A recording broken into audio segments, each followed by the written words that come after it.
Oh, hey guys. Thanks for coming back or joining us the first time on the I Am Salt Lake podcast. Today on episode 450, we are joined by Meili Myles, owner and managing partner at BGR and Sugarhouse. Okay, I was totally blown away by the variety of experience that Meili has in different industries, like mining and catering, and how she incorporates all of the knowledge into her current project. We got to discuss some of the challenges BGR has faced through the current pandemic. You guys will actually get to find out my favorite BGR burger, and we found out some fun facts about Meili being a certified rescue diver. Such a great conversation. Oh, it was so my fun. Gosh, I love their hamburgers. Oh my so gosh. Good, Chrissy. They're like, my mind wants to explode. They're so good. Hey, before we get into the conversation, though, let's introduce ourselves. We're the hosts of the show. My name is Chris Hollifield. And my name's Chrissy Hollifield. Hey, if this is your first time here, welcome to the podcast. If you're asking, what is this podcast all about? What am I about to get into? What's the theme here? Well, Chrissy and I, we're talking to business owners, comedians, authors, tattoo artists, restaurant owners, breweries, distilleries, really anyone that might have a cool story to share. And this is actually, let's see, the podcast 8-year anniversary was last August. That means it's time for the 2020 Best of Utah Awards that City Weekly does. This could be our 4th year that we could win the plaque, Chrissy. Holy cow, really? Yeah, 4th year. So what that means is we need our listeners to vote for us. Yes, because it's their choice whether we win or not. Well, there is a category for Best Local Podcast, and I can't think of a better podcast than I Am Salt Lake Podcast. So what you need to do is type in iamsaltlake.com/bestofutah2020. This will forward you over to the City Weekly page where you can vote. You need to vote by the 30th of this month. So you really only have like 10 days that you have to vote. So you need to make sure to get in there and vote. Tell your coworkers to vote. Tell your friends to vote. 1 vote per person. There is, you need to vote for at least 10 categories though for your vote to count. There's like 100 categories though, so you don't need to worry about that. But yeah. I know a lot of people can't think of, I don't know, all these things, but at least 10 of them. And submit it. Yeah, iamsaltlake.com/bestofutah2020. Let's get the 4th year for I Am Salt Lake Podcast. Who's the best local podcast? I Am Salt Lake Podcast. No, rah. That's the closest I'll ever do to cheerleading. So yeah, let's do that, you guys, by the end of the month. I love it. And if you guys need tips for other people to vote for, you can always go visit supportsaltlake.com where we have a list of our amazing business supporters who support our podcast. So go vote for them in this too. That would be fantastic. Obvs. All right, here's that conversation that we had with Meili Myles from BGR and Sugarhouse. She has such a great story. I think you're going to like it. Here we go. Just imagine the 3 of us were going to sit down and eat a hamburger together at BGR, right? And I actually would prefer to be doing that right now with you, not because we're talking to you. Next time we move the studio to the restaurant. Yeah. Yeah. I like to even just kind of find out, are you from Utah or did you move to Utah or what's your history there as far as where you've lived and where you're from? Oh, yeah. So I'm not, I wasn't born in Utah. I'm originally from Indonesia. The background that brought us to Utah is mining. So I have actually quite a variety of backgrounds. I worked for mining companies for a couple of years in the jungle of West Papua. If you know, Papua New Guinea is like the border. West Papua is next to it. So wow. I worked for Freeport-McMoRan. It's a gold mine. I think it's the biggest gold mine still in the world right now. And I worked for consulting, and then mining is what brought us to Utah. Before then, we worked for a mining company in Nevada, in Elko. And before that, we worked for 2 years in Guatemala in another mining. So what do you do there? A lot of mining. What part of the mining journey do you fall in? So first, I was working for a IT consulting company called Accenture.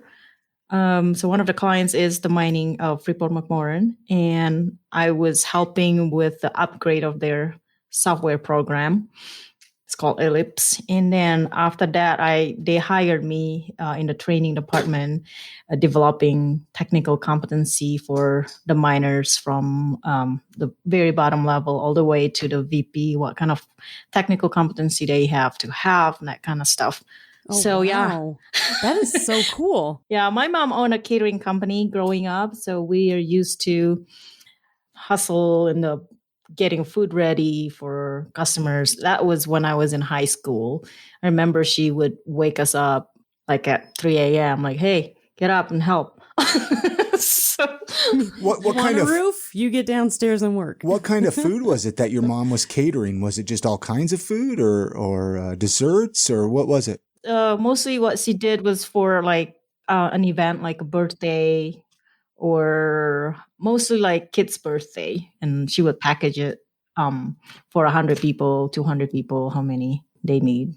So to fast forward just a little bit to Utah, I'm sure there's a lot of things that happened in between there, but to kind of fast forward to a little more present day, you're currently the owner, manager, the head person at BGR in Sugarhouse, right? Is that, I mean, what would be your title, I guess? Owner. boss The lady? boss. The boss.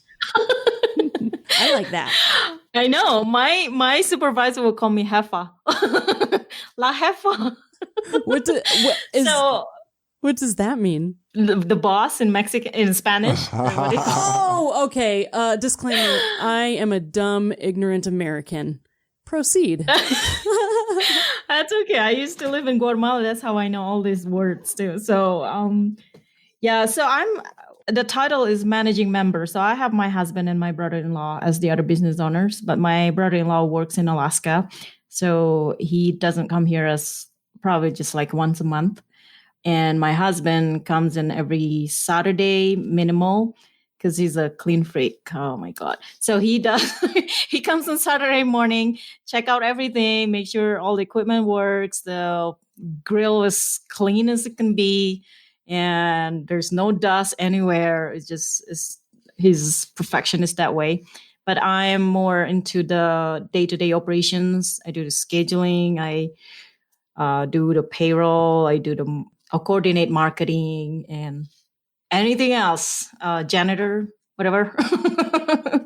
That's fair. A jack of all trades, right? Yes. You kind of do it all, Yeah. and you find yourself probably working long days and 70, 120-hour It's weeks. hard. People don't realize how hard it is to run your own business. And unpredictable, right? Oh my gosh, One of the yes. staff was like, I got stomachache. Of course, you can't push them to work. Say, okay, I'll come in.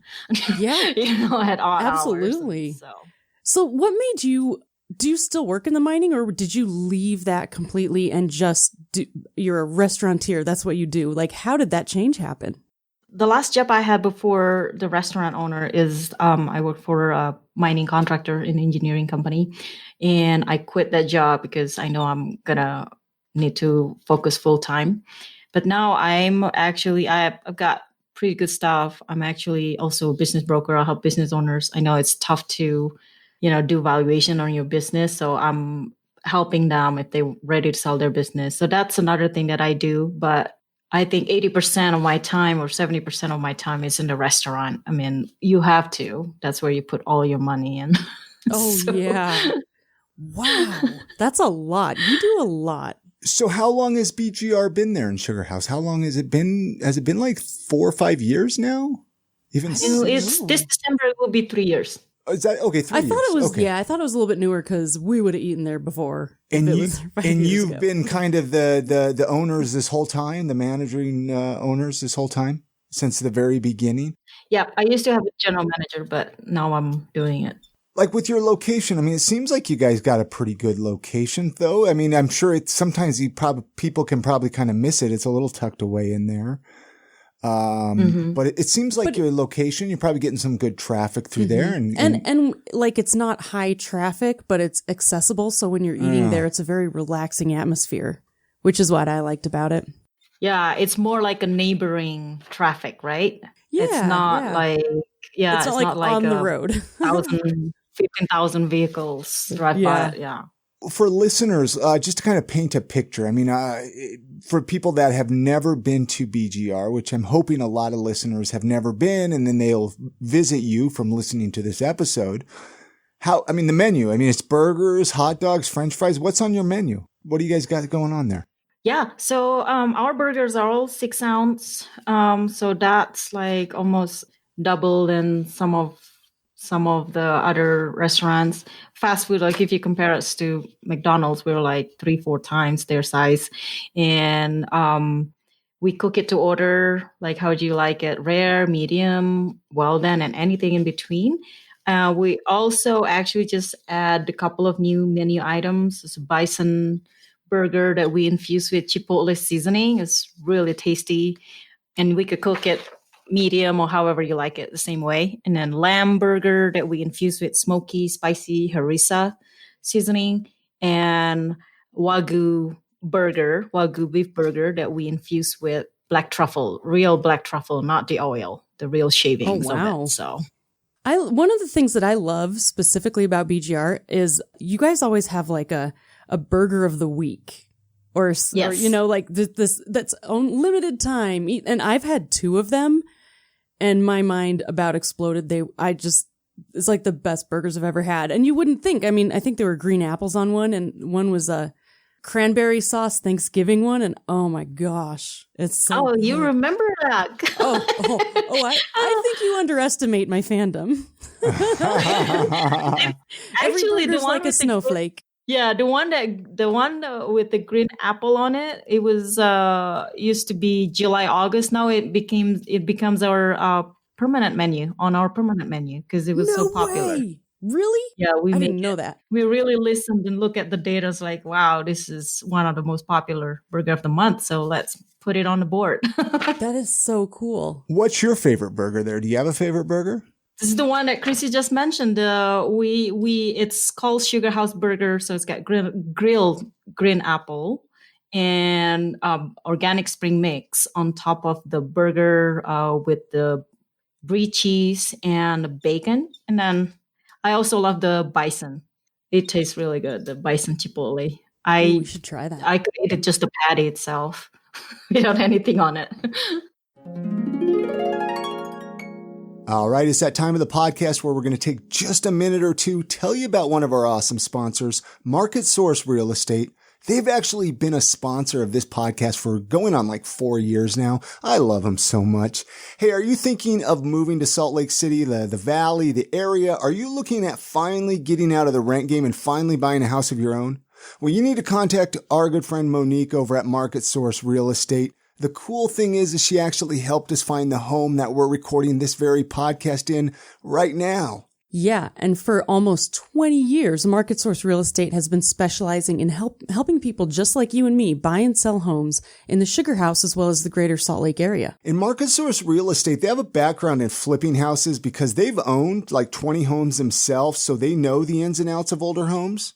And if you're looking to sell your home, Market Source Real Estate specializes in helping sellers update or repair their homes to increase their value and help make you more money. All right. So like I said at the beginning, if you're looking to move to Salt Lake City, the Valley, the area, if you're looking to move across town, or if you just want to get out of the rent game like I'm talking about, contact Monique at Market Source Real Estate.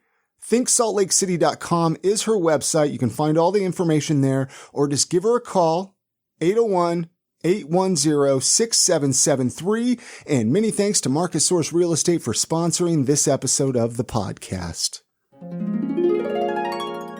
Going there and getting a burger, like a classy burger. Okay, I'm sorry. I'm legitimately obsessed. No, you're good. You can go get this amazing burger that is so unique for a reasonable price.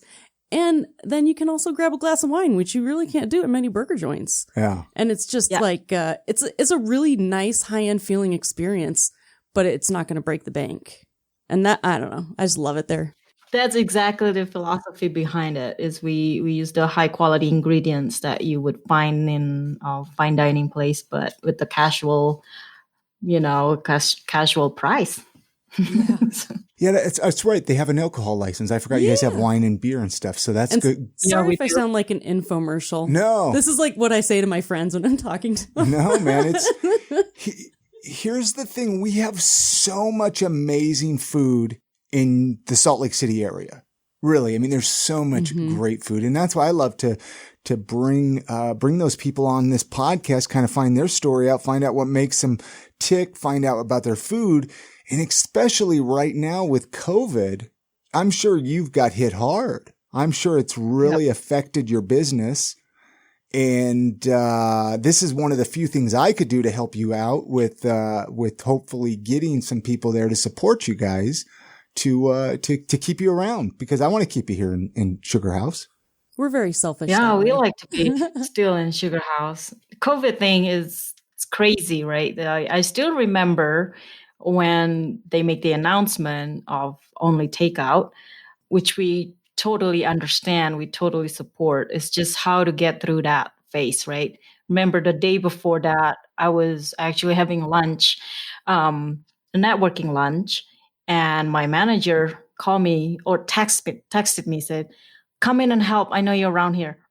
So we were slammed that day for lunch. So I ran from my networking lunch going there. And the next day after they announced it's takeout only, it was dead. It's like, wow, it's like a night and day. It's like my brain was rolling in like, wow, how do we do it? I know this is going to be a while. The restaurant's going to be empty like this. So yeah, it definitely, you have to be super creative, work with the team, and work it out with your marketing and stuff. So when you first found out about it, though, I'm sure you were like the rest of us, where you thought, oh, this will only last a couple of months. And now we're here, what, 7 months later? I legitimately, when I had to start working from home, thought it would be 2 weeks max. Not expected. Yeah, I mean, that's like in the back of my mind, that was my hope. And 2 weeks, 2 weeks later, it's like, all right, this is going to last worse until I don't know when. So are you guys doing dine-in now? Then you guys are doing dine-in now. We do dine-in now, although most of our transactions are still online order and phone call. We took out a bunch of furnitures out to make sure that we comply with that 6 feet distance, and took out chairs. They're in my basement now. And also the patio furniture, we took out like 3 or 4 of them to make sure we have that 6 feet distance between each other. And we put like floor decals for people to stand within 6 feet of each other, and glass divider on the counter. And we actually do a contactless payment where people don't have to give us their credit card, so that we don't, move cards around and move our germs around. That's smart. You were mentioning how you have all the tables and everything social distanced, and which I know all the restaurants are doing, but I'm sure that's hard on business because you can't fit as many people inside your space there. So I'm sure it long-term wise, you really can't do that forever. Well, and especially if you're a cozy environment as a restaurant, turnover becomes a little bit more important when you can't have as many people, but you don't want to push people out. I mean, that's a tricky thing. That's a tricky situation. I think people, we're grateful that people understand that when we're at capacity, they know that they will just do takeout. And so far, we haven't had people complaining about, we can't sit down here. And I think because they know that, they do a lot of online ordering. So that covers a little bit of the gap in the sale, that people order online and call us to place an order instead of all trying to come in. And I appreciate the neighborhood so much. They're very understanding. That is really cool. You don't see that everywhere. Do you ever think about like opening up a new restaurant or anything? I'm always curious, like talking to restaurant owners. Is it going to be an addiction? If they, because I know how it is for me. My mind is always going and I'm like, oh, I should start this business venture. I should start this business venture. I was just wondering if you've had to deal with similar problems of wanting to always start new projects. Wow, that's how I got into that business broker. So, yeah. That's like a creative outlet for you. I love looking at numbers, so that's why I got into the brokerage and trying to help out fellow business owners, trying to figure out what we can do. We're actually looking at another location before COVID hit. I'm glad that I didn't sign that lease. Oh, wow. So I didn't know how that would survive. You almost had 2. Like you were really super close to signing another lease. Yeah, we've been back and forth, and this happened. It's like, all right, we just can't. We just have to pause. Do you care to share where you were going to open, or would you rather keep that top secret? We keep it top secret. It's fine. It's fine. We don't need to. I don't want to expose anything. No, that's really cool though. I mean, being a business owner, running a business is difficult, and then you do it with family. And what is some advice that you would give somebody who wants to start a business? Let's say they've never owned a business, they've never ran a business, they've never managed a business. Do you have some advice you would give them? Yeah. Take your time. Do your due diligence super well. Don't be afraid to tell anyone that you're dealing with, vendor, contractor, or landlord. Say, hey, I need to ask all these questions. So don't be afraid. Don't be thinking like, well, they're gonna think that I'm wishy-washy. Don't. Just do your homework super well and think of the worst situations, kind of like this pandemic, right? What can I work out if pandemic happens? Like if you're negotiating your lease, I mean, our landlord is super nice, but I gave this advice to a couple of my friends who would start a new business. It's like, look at your lease and think of the worst scenario that you could probably gonna face and reread that language. Make sure that you got yourself covered because you're in the business not to lose money. I mean, you're in the business not to lose your house, not to lose all your possessions. Make sure that you're covered. Okay, I have a weird random question. If you ever had a client say like me, helping them with business with this kind of advice, what do you tell them if they're a little bit afraid of confrontation? Or how can they, how would you kind of guide them to make them realize that it's a business and you don't have to feel bad if you need to ask for something? Is that something you run across often?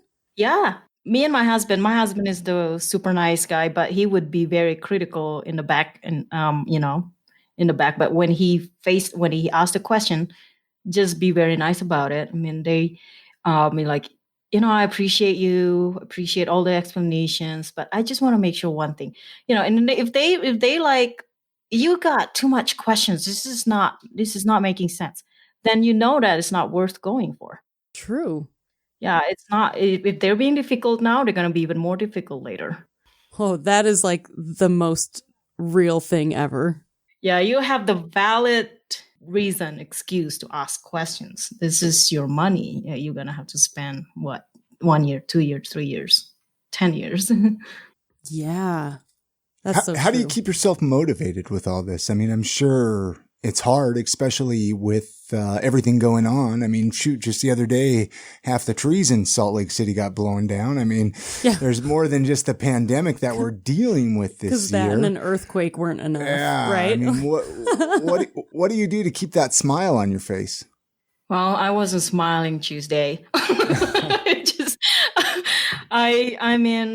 I was so stressed. But then I think about like, this is really outside everyone's power. Don't think about that one day revenue loss.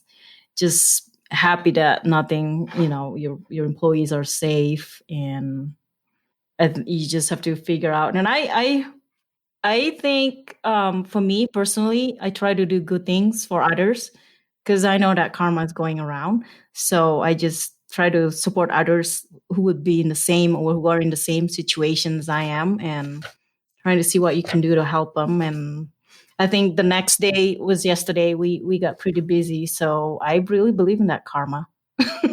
I do too. That's like a huge personal thing of mine too. Yeah, I actually went out to a restaurant that was open with my friends and trying to support them because they were quiet too because it's cold. Nobody wants to get out. And you don't know what's going to happen if you go outside. Do you see more people?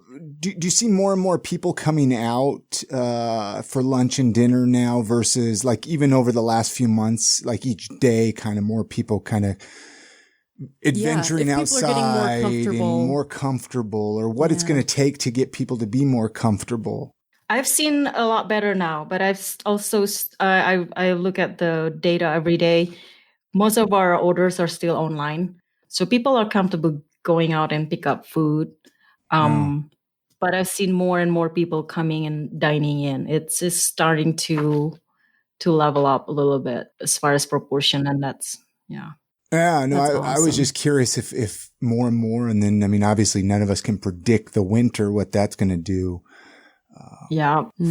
for us, but that's great. That's, we also like to find out a little bit about the people that we chat with. I mean, so we can, a few random questions 20 questions. Kind of find out.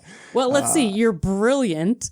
You help people with business. You run a restaurant. Anything fun? Like, well, that sounds fun too, but anything like just Yeah, like what are some of your other hobbies and interests? Like, what are some of the other things that you enjoy doing? I realize now we need to take vacation every now and then. So I talk with my husband and my kids like, hey, it's been stressful couple of months. Let's make a commitment to go out and just leave the city for a few days, like every month or every other month. So that's something that we've been doing, just visiting local places in Utah, just like, for example, Flaming Gorge, just somewhere in Utah. Utah is very beautiful, got a lot of places that we haven't visited. So that's something a habit that we like to make to relax a little bit. Sure. Yep. Yeah, that's so important. All right. If you have ever wanted to create your own podcast and you don't know where to start, you're going to want to listen up. I am going to be doing a podcast class at the University of Utah. This is going to be online. This is starting up in a couple of weeks. This is the perfect course if you don't know where to begin. I've created this course to show the beginner podcaster everything that they're going to need to know to record, edit, publish, and grow their very own podcast. You're going to want to join us to learn the entire process of creating a podcast from idea to podcast launch. You're going to learn how to choose subject matter, what equipment you need to create a quality podcast, how to record, how to edit, how to find sponsors, and how to publish your podcast to Apple Podcasts, Spotify, Pandora, Stitcher, and all the other audio outlets. All right, guys, no more piecing together all those outdated podcasting information that you see on the internet. No more throwing away money on outdated books, wasting your money on the wrong podcast equipment, because I've been there before. And if you've ever wanted to start your own podcast, this is the class for you. Like I said, this is hosted in part of the University of Utah Lifelong Learning Series. So that means you don't need to be a student. You can just come join me for this class and learn how to create a killer podcast. Everyone is invited. IamSaltLake.com/podcast class. Type that into your web browser and it will forward you over for all the information where you can sign up, where you can get more information about this podcast class. It is starting up, I think, October 27th, if I'm not mistaken. I could be wrong.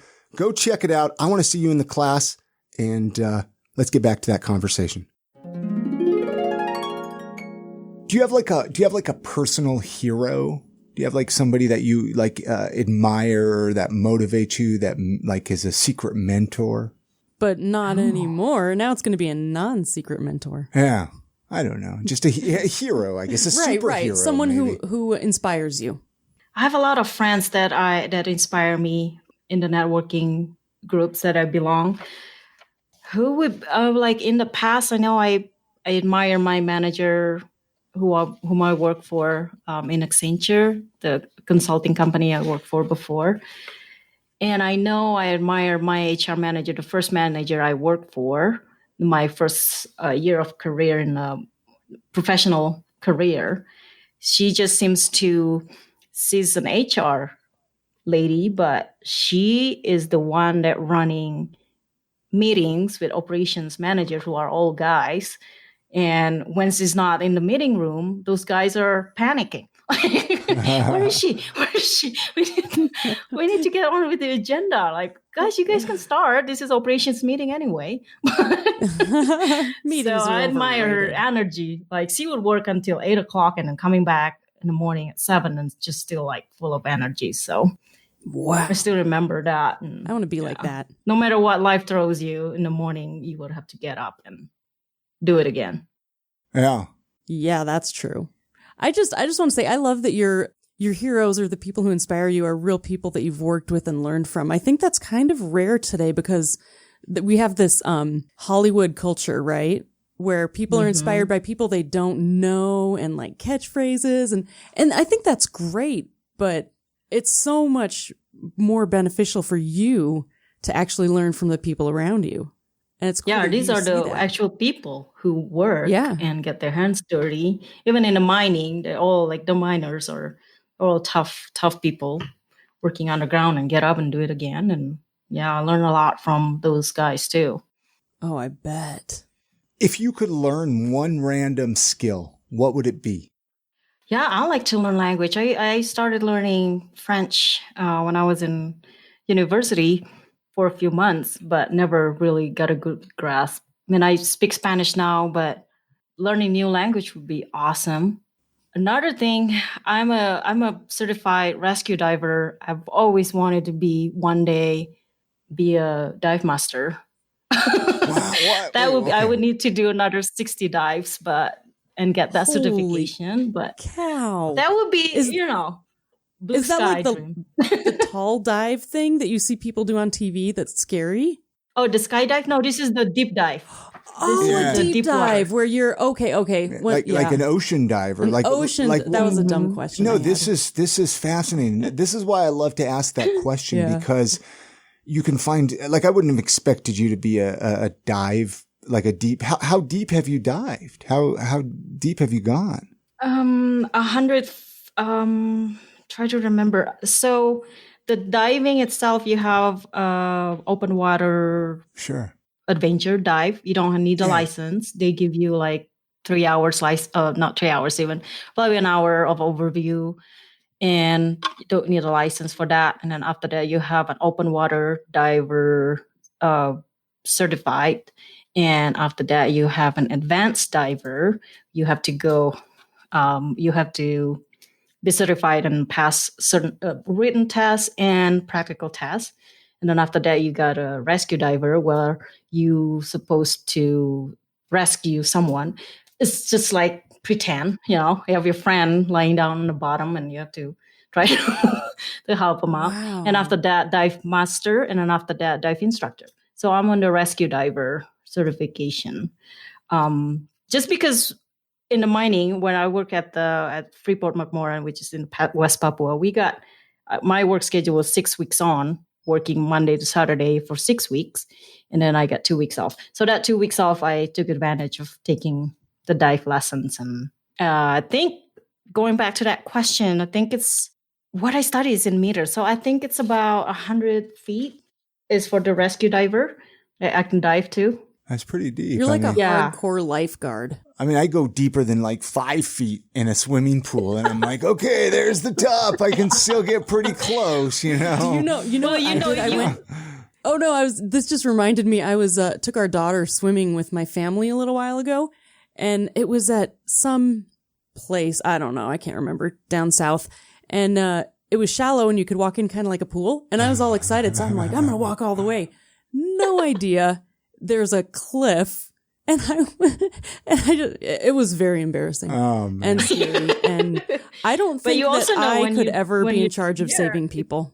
Yeah, but like when you went down the deep end of the pool, it's very quiet there, right? So ocean is that, deep down, it's very quiet, very serene. And you see all this fish, manta or whatever. I've seen barracuda. I love the shipwreck dive because a lot of stuff you can find in that ship. Yeah. Do you actually get to go and like explore shipwrecks and stuff? Yeah. There's a dive spot in Bali because, Indonesia, we got Bali and we got a lot of diving spots, not only in Bali, but other places. But that's one of my I really enjoy that dive, the shipwreck. There's a famous barracuda who's always around that shipwreck. And when I went diving, it was like he was there. Wow. Just like people tell you, you will find a barracuda, right? Warning. That's kind of important to know about sometimes. Yeah, I think I just added something new to my bucket list. I know of doing a shipwreck things to do. dive. That is the one thing that would motivate me to learn to scuba dive. That is the one thing. Do you have like a collection of things that you found? Like Ariel, Little Mermaid? No, you're not supposed to take out Oh, something. okay. Oh, wait, I would be a terrible. Too bad. I would do bad at that job. You can't even take a little seashell with you. I huh? want my own museum, guys. Come on. Not even a rock or a seashell or anything. No, Oh, they that would warned be you like hard. with what you see, you can enjoy down there. Do not bring it Solid up. point. So, I guess if everybody other- took something, then there would be nothing There'd left. be nothing left. Yeah, Yeah. that's fair. You got to leave something for other people to explore. I am so selfish. to That's enjoy, okay. yeah. Let's switch directions. We have a few Salt Lake City related questions that we ask everybody on the podcast here.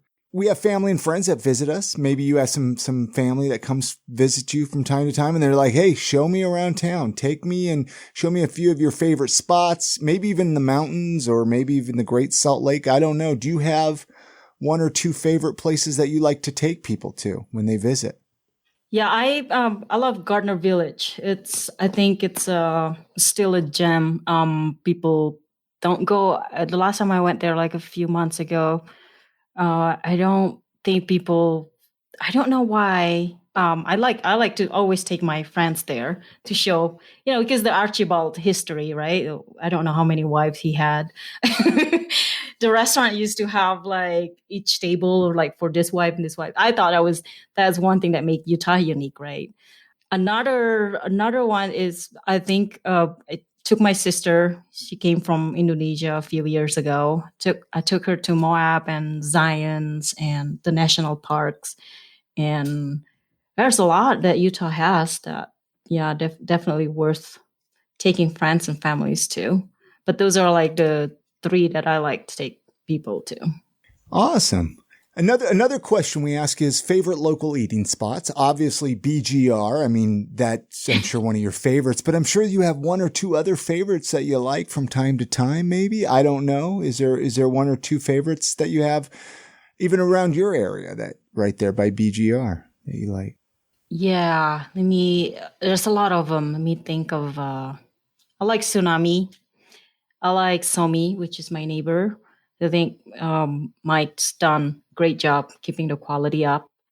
Actually, I like to visit all my neighbors' neighboring businesses, like the nail spa. If I pull in double shift, I have 1 hour I can span.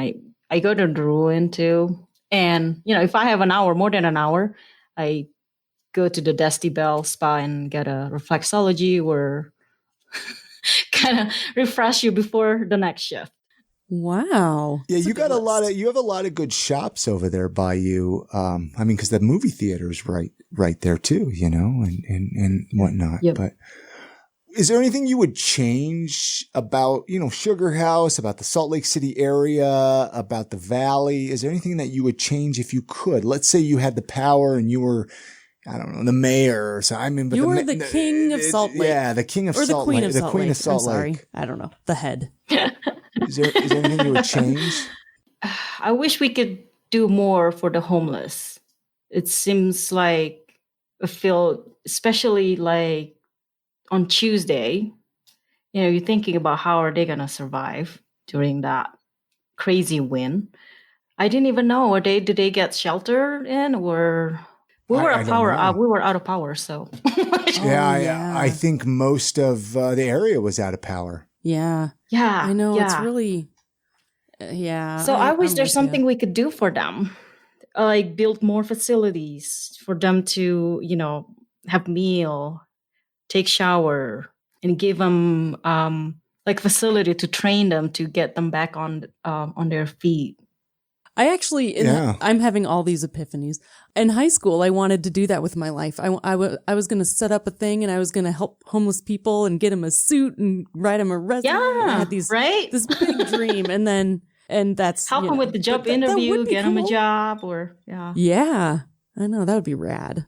And why didn't you do it, Chris? Oh, because I realized it would be hard. You had a family. I am Salt Lake podcast. Crazy. I have so many great ideas, but yeah. The work thing. No, yeah. You're changing the world with podcasts, so that's good. Well, there you go. And that's originally when I started this show. It was to change Salt Lake City because again, I mean, Salt Lake City's changed a lot in the last 8 years. So, there's been a lot of change through the years, but I'm so glad to finally get you on the podcast. I'm so glad to finally get you on the show. Before we wrap up here, was there anything you were hoping we would talk about that we didn't get a chance? Is there anything you want to promote at BGR? Website address? How can people get a hold of you? I mean, let's talk about everything here. Yeah, we have the online ordering app. We have a loyalty app that people can order through, and it will ramp up their rewards and get a free burger every 8 meals or so. Cool. Every 8 meals, every 8 meals.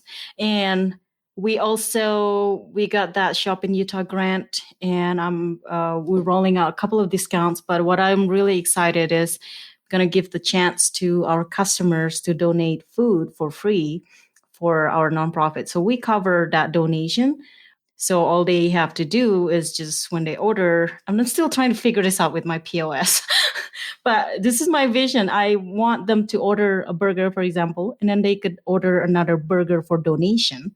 And that way I could have that in my record. And then throughout the month of October, for example, I got 300 burgers to donate to that actually the customers donate, that we just cover for it. We just pay for it. And I asked my staff which nonprofit would you like us to donate to? And they all have a very good idea which one they would like to support, like the homeless one. And the other one is, I don't know the name. I'm going to ask my staff again, but nonprofit that helps LGBTQ kids to go through their life challenges. And we always donate to people helping people, which is helping women, mostly single women, to get a better work, better job, and Volunteers of America. So I'm really excited to roll that out. I think people are excited when they donate. Well, it's nice because it makes you feel like you can actually, we can't tackle all the things that we're passionate about because we would burn out. But it's like something that we can do when we have a chance that would actually make an impact on somebody. And that feels good, you know? So it's not going on right now. I'm targeting next week. I'm going to September 19, we start rolling that out. So I just want to make sure that my POS is ready so that I could get the detail of the records of how many people are donating that we have. They actually donate for free. So because we cover for that donation. They just have to order that for donation. They won't be charged for it. Oh, so they can just say, I want to donate one and yeah. Oh, wow. I didn't even pick up on that. I thought maybe they paid to donate it. I know it's hard to elaborate it. That's why I'm having a hard time setting it up, because I need to talk to the POS guy and explain really, really clear what I meant. So I wonder if it could be like 1 cent and you can like donate for 1 cent. Because then I think people have a hard time understanding that they can do something good for free. You know, like, a little skeptical as human beings, right? How can people connect with you? How can people connect with you on social media? I guess you're on probably Facebook, Instagram, all that good stuff. Yeah, our Instagram tag is BGR Sugarhouse, all in one word. The Facebook is BGR Sugarhouse. We're not on LinkedIn yet, so those are the two that we have. They can always email us at management@saltlakebgr.com. That would go to me, and I try to respond to everything. Okay, very cool, awesome.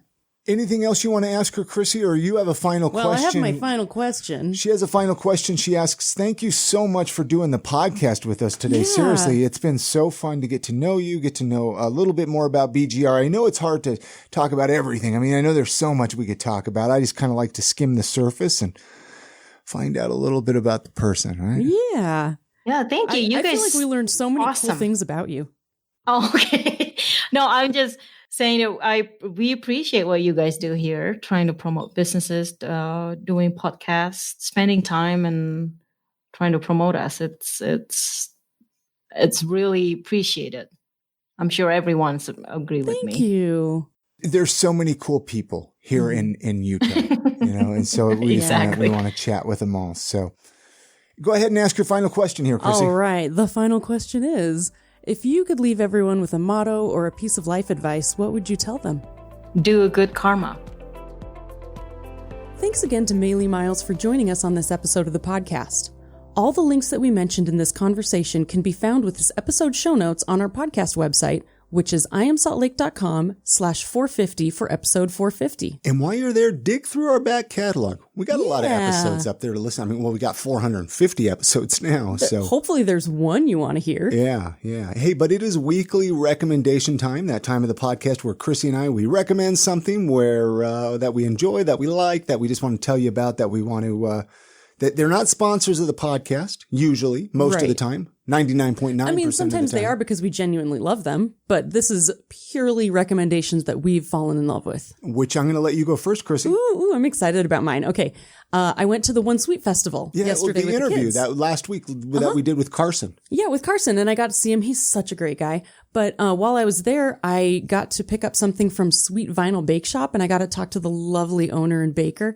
And I brought it home, and actually Lucy, our 3-year-old, stole it from me because it was so good. It was cheesecake with fruit. I mean, it was like pretty healthy. Delicious, so good. I would recommend anyone to go try her stuff. It's so great. I got to look at it. It looked cool. It's real pretty. Yeah. Tasted better. Sweet Vinyl Bake Shop. Maybe we need to get them on the podcast. We totally should. And my weekly recommendation is going to be Wholesome Co., which is a cannabis dispensary here in Utah, in our area. They're in Bountiful, actually. So for my medical cannabis card holders out there listening, if you haven't gone to Wholesome Co., go check it out. I'm serious. They are super nice up there, super easy to work with. They just implemented a curbside pickup. So you can go pick up your cannabis. You don't even need to get out of your car. Just place your order on the website, wholesomeco.com. Or no, actually, it's wholesome.co. Is a website, wholesome.co. Yeah. And then go up there and pick it up. And dude, we don't have that many open, right? There's actually there's a few. We've got like 5 now, 5 or 6. But from the ones I've seen, Wholesome, I've been super impressed with the way that they've created a really good experience for people who need their medicine. Yeah. It's easy for anyone to be able to get to it the way they can. So I've been really impressed with that too. Their address, 580 West 100 North, right in Bountiful, right by Costco.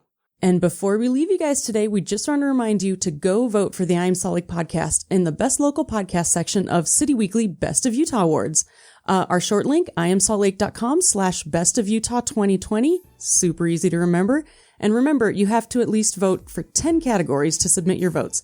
There are tons of categories, so I guarantee you'll find at least 10 things you love about Salt Lake. And if you can't think of one, reach out to Chrissy or I. We'll recommend one. We'll tell you what to do. Or one of our sponsors or something like that, Yeah. Hey, but you guys have a great week. Get out and enjoy the city. Support local, especially right now. Our local businesses could really use your help.